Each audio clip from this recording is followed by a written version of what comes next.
نحمد و نصلی علی رسول الکریم اعوذ باللہ من الشیطان الرجیم بسم اللہ الرحمن الرحیم الحمد للہ نستعینہ ونستغفرہ ونؤمن بہ ونتوکل علیہ ونثنی علیہ الخیر۔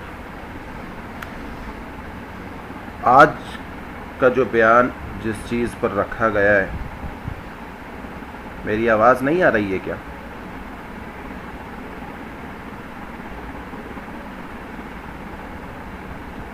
ہیرا جی آپ کو نہیں آ رہی ہے، آپ اجتماعی میسج کر کے پوچھ لیا کریں، آپ کو نہیں آ رہی ہے شاید آواز، آپ کے یہاں نیٹ کی پرابلم ہو۔ تو آج کا جو بیان کا موضوع ہے وہ شہادت عمر فاروق رضی اللہ تعالیٰ عنہ۔ کانفرنس کہہ لیں، پروگرام کہہ لیں، جلسہ کہہ لیں، بیان کہہ لیں، ترتیب کہہ لیں، یا شان سیرت شہادت کہہ لیں۔ اور یہ الحق اسلامک اکیڈمی کی طرف سے ہر صحابہ کا جو دن آتا ہے اس پر ہم کوشش کرتے ہیں اسے حدیث، کتاب، تاریخ کی صحیح روشنی میں بیان کیا جا سکے۔ آج سیدنا عمر فاروق رضی اللہ تعالیٰ عنہ کا یوم شہادت جو گزر گیا کل، یعنی 1 محرم الحرام، میں چاہتا ہوں اسے مختصر وقت میں کوشش کر کے پوری طریقے سے بیان کر دوں، اور کوشش کر رہا ہوں کہ یہ آسان لفظوں میں آپ لوگوں کو سمجھ میں بھی آ جائے۔ سیدنا فاروق اعظم کے فضائل پر کل بات ہوئی، اس میں سے کچھ فضائل تھوڑے سے ہیں، ان پہ نظر ڈال دیتے ہیں کہ حضور علیہ الصلوۃ والسلام نے دعا مانگی، اے اللہ میرے چچا کو ہدایت دے۔ کس کے لیے؟ ابو طالب کے لیے۔ لیکن چچا کو ہدایت نہ ملی۔ حضرت نوح علیہ الصلوۃ والسلام نے دعا مانگی، اے اللہ میرے بیٹے کو ہدایت دے، دعا قبول نہ ہوئی۔ حضرت ابراہیم نے دعا مانگی، اے اللہ میرے باپ کو ہدایت دے، دعا قبول نہ ہوئی۔ اخلاق خالق دو کا عالم کی فضیلت تو دیکھو کہ ایک پیغمبر ہاتھ اٹھاتا ہے اپنے ابا کے لیے، دعا کے لیے، اور دعا قبول نہیں ہوتی۔ ایک پیغمبر ہاتھ اٹھاتا ہے کنان کے لیے، نوح کے بیٹے کے لیے، دعا قبول نہیں ہوتی۔ ایک پیغمبر ہاتھ اٹھاتا ہے ابو طالب کے لیے، دعا قبول نہیں ہوتی۔ وہ پیغمبر جو صاحب وحی ہو، وہ پیغمبر جو صاحب شریعت ہو، وہ پیغمبر جس سے خالق براہ راز ہم کلام ہوتا ہو، وہ پیغمبر جس کے رونے پہ عرش معلیٰ ہل جاتا ہو، لیکن اس پیغمبر کا حقیقی بیٹا اس پیغمبر کے سامنے طوفان میں غرق ہو گیا، حضرت نوح کا بیٹا، پر دعا قبول نہ ہوئی، طوفان میں ڈوب گیا، دعا قبول نہ ہوئی۔ پیغمبر نے رو کر کہا اللہ سے، اے اللہ یہ میری آل ہے، تو ان کے حق میں دعا قبول کر۔ تو آواز آئی، ہم نے اس سے تیری آل سے خارج کر دیا۔ پیغمبر پروردگار عالم کے سامنے رو رہا ہے، اور اللہ یہ میرا بیٹا ہے، دعا قبول کر۔ دعا قبول نہ ہوئی، لیکن اس پیغمبر کے اٹھائے ہوئے ہاتھوں کو پروردگار نے خالی لوٹا دیا، بیٹے کو ہدایت نہ ملی۔ نوح نے اپنے بیٹے کے لیے روتے ہوئے اللہ سے مانگا۔ اللہ نے پیغمبر، رسول، پہلا رسول حضرت نوح علیہ الصلوۃ والسلام، بنی نوح آدم، پہلا رسول حضرت نوح، تو بیٹے کے حق میں دعا قبول نہ ہوئی، اور اللہ نے قرآن میں اس پورے واقعے کو نقل کر دیا، اور کیا کہا؟ تو پیغمبر نے رو کر کہا، اے اللہ یہ میرا بیٹا ہے۔ میں نوح علیہ الصلوۃ والسلام رونے لگا، آواز بلند کرنے لگا، لیکن جب کشتی ڈوبنے کے قریب آئی تو پیغمبر کی پکار بیٹے نے نہیں مانی، اور بیٹے نے کہا کہ میں تو پہاڑ پہ چڑھ جاؤں گا، یہ پہاڑ مجھے بچا لے گا۔ کون؟ نوح کا بیٹا کنان، میں پہاڑ پہ چڑھ جاؤں گا، یہ مجھے بچا لے گا۔ حضرت نوح نے کہا، اور قرآن نے آگے آ کر بھی یہی کہا، سورہ ہود کے اندر کم و پیش آیت نمبر غالباً 43 یا 44 کے اندر اللہ نے جو ذکر کیا کہ باپ کے سامنے بیٹا غرق ہو گیا، پیغمبر کے ہاتھ اللہ نے خالی لوٹا دیے، کیونکہ نبی کا بیٹا نبی کے لیے مفید نہیں تھا۔ نبی کا بیٹا، یہ جو پورا قصہ میں سنانے جا رہا ہوں، اس قصے میں وہ دلیل ہے جو خارجی کہ جن کے سامنے عمر کے نام سے ان کے شجرے کھل جاتے ہیں، ان کے تمام شجرے حضرت عمر کے نام سے کھل جاتے ہیں، تو وہ تمام چیزیں ساری کی ساری بات سمجھ آ جائے گی کہ یہ پورا قصہ سنانے کا مفہوم کیا تھا، پورا قصہ بتانے کا مفہوم کیا تھا۔ محمد میوٹ پہ لگا دیں.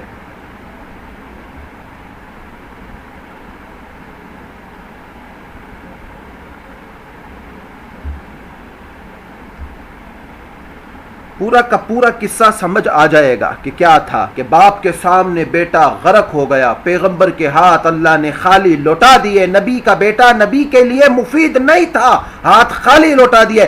ابراہیم علیہ السلام نے بوڑھے باپ کے لیے دعا کی, اے اللہ میرے باپ کو ہدایت دے, بت ساز ہی صحیح, بت فروش ہی صحیح, بت پرست ہی صحیح, لیکن میں تو بت شکن ہوں, میں تو رسول ہوں, میں تیرا پیغمبر ہوں, میں تیرا خلیل ہوں, میں تیرا لاڈلا ہوں, میں تیرا گھر تعمیر کرنے والا ہوں, میں تو آگ میں چھلانگ لگا دی تیرے لیے, میں تیرے اپنے بیٹے کے گلے پہ چھری پھیر دوں تیرے کہنے پر, بیٹا جنگل میں چھوڑ دیا میں تو تیرے امتحانوں میں اعلیٰ نمبر حاصل کرنے والا ہوں, اے اللہ میرے باپ کو معاف کر دے. آواز آئی, ایک آواز آئی, اے میرے پیغمبر تیرا باپ تیرے لیے مفید نہیں ہے, جس طرح نوح کا بیٹا نوح کے لیے مفید نہ تھا, اس طرح ابراہیم تیرا باپ تیرے لیے مفید نہیں. تیری ساری دعائیں قبول کی ہیں, تو نے دعا مانگی اسماعیل دے دے, میں نے وہ بھی قبول کر لی.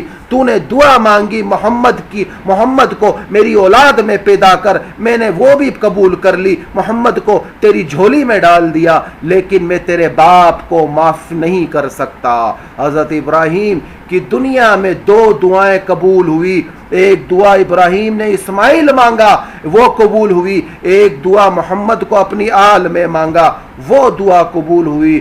یوں کہتے ہیں کہ ابراہیم ایک دعا میں زمزم والا مانگا, ایک دعا میں حوض کوثر والا, کہ ابراہیم کی یہ دو دعائیں قبول ہوئی, ایک زمزم والا دیا, ایک حوض کوثر والا دیا. لیکن وہ پیغمبر جو کوثر والے کے لیے دعا کرتا ہے, وہ پیغمبر اولاد میں 41ویں پشت کے بعد, لیکن یہی ابراہیم علیہ السلام اپنے باپ کے لیے دعا کرتا ہے. اللہ فرماتے ہیں اے ابراہیم تیرا باپ تیرے لیے مفید نہیں, میں تیرے ہاتھوں کو خالی لوٹا دیتا ہوں. نوح بیٹے کے لیے رو رہا ہے, ہاتھ خالی لوٹا دیے گئے. ابراہیم باپ کے لیے رو رہا ہے, ہاتھ خالی لوٹا دیے گئے. محمد کریم صلی اللہ علیہ وآلہ وسلم چچا کے لیے رو رہے ہیں, ہاتھ خالی لوٹا دیے گئے. اور چچا جس کے بارے میں شاعر نے لکھا ہے کہ ابو طالب یہ کہتا تھا, اے محمد صلی اللہ علیہ وآلہ وسلم تیرا دین دنیا کے سارے دینوں کا سردار, لیکن میں تیرا کلمہ نہیں پڑھ سکتا.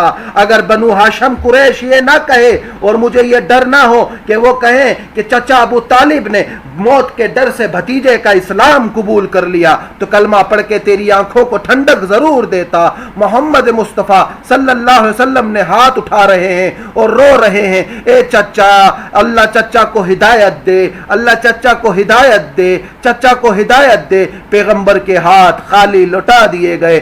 دیکھو تینوں پیغمبر تاریخ کے افلاک چمکتے ہوئے پیغمبر ہیں. کون؟ نوح جس سے پوری دنیا کے نظام کو پھر چلایا گیا, حام سام یافت کی اولادوں سے دنیا پھر چلی. دوسرا ابراہیم جس کے دو بیٹوں سے تمام دنیا کے شجرے چلے. اسماعیل سے آپ علیہ السلام آئے, آخری نبی آئے. اسحاق سے بنی اسرائیل کے تمام انبیاء آئے, پورے شجرے نسب چلے, تمام نظام چلے. آخری نبی وجوہات کائنات ہے, اس کے ہاتھ بھی خالی لوٹا دیے گئے. نہیں دیا پیغمبر کو چچا, نہیں دیا پیغمبر کو باپ, نہیں دیا پیغمبر کو بیٹا, سب لوٹا دیے گئے, خالی لوٹا دیے. تینوں پیغمبر اعلیٰ ہیں, سب سے اعلیٰ ہیں. دعا مانگی, دعا قبول نہ ہوئی. ایک نے کہا بیٹے کے لیے دعا مانگی, ایک نے باپ کے لیے دعا مانگی, ایک نے چچا کے لیے دعا مانگی. نہ چچا مفید تھا محمد کے حق میں, نہ باپ وہ مفید تھا ابراہیم کے حق میں, نہ بیٹا مفید تھا کس کے حق میں؟ نوح کے حق میں. اب بات کرتے ہیں فاروق اعظم کی. لیکن وہی پیغمبر کعبے میں آ کر غلاف کے سامنے ہاتھ اٹھائے, ہاتھ اٹھا کر کہے, اے اللہ اے اللہ اے اللہ, عمر بن حشام, عمر بن خطاب میں سے ایک مجھے دے دے, ایک مجھے دے دے. وہ خدا جو پیغمبر کے ہاتھ بھی خالی لوٹاتا ہے, اس خدا نے عمر بن خطاب کو اگلے ہی دن محمد